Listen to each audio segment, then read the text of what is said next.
ഇക്കഴിഞ്ഞ July 29-നാണ് Palakkad Marutharode village ഓഫീസിലും സമീപത്തെ പോസ്റ്റ് ഓഫീസിലും മോഷണശ്രമം നടന്നത്. രാത്രിയിൽ വാതിൽ തകർത്ത് ആരോ ഓഫീസിൽ അതിക്രമിച്ച് കയറിയതായും മോഷണത്തിന് ശ്രമിച്ചതായും വില്ലേജ് ഓഫീസർ കസബ പോലീസിൽ പരാതി നൽകിയിരുന്നു.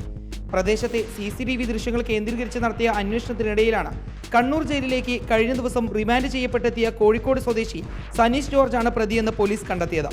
സർക്കാർ ഓഫീസുകൾ കേന്ദ്രീകരിച്ച് മാത്രം മോഷണം നടത്തുന്നതാണ് പിടിയിലായ സനീഷ് ജോർജിന്റെ രീതി. ജൂലൈ 29-ന് രാത്രി മരുതറോഡെത്തി വില്ലേജ് ഓഫീസും പോസ്റ്റ് ഓഫീസും തകർത്ത് അകത്തു കയറിയെങ്കിലും ഒന്നും കിട്ടാതായതോടെ തിരികെ കോഴിക്കോട്ടേക്ക് പ്രതി പോയി. സംഭവ സ്ഥലത്തെത്തിച്ച് പോലീസ് നടത്തിയ തെളിവെടുപ്പിനിടെ വില്ലേജ് ഓഫീസ് തകർത്തത് എങ്ങനെയാണെന്നും മോഷണ രീതിയും പ്രതി വിവരിച്ചു.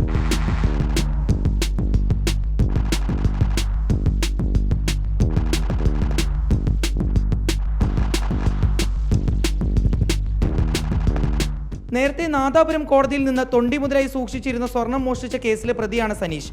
നാദാപുരത്തെ ബിവറേജസിൽ കയറി പണം കവർന്നതിനും ശിക്ഷിക്കപ്പെട്ടിട്ടുണ്ട്. പിടിക്കപ്പെടുന്ന കേസുകളിലെല്ലാം അഭിഭാഷകർക്ക് പകരം കോടതിയിൽ വാദിക്കുന്നതും സനീഷ് തന്നെയാണെന്ന് പോലീസ് പറയുന്നു. പ്രതിയെ കോടതിയിൽ ഹാജരാക്കിയ ശേഷം റിമാൻഡ് ചെയ്തു.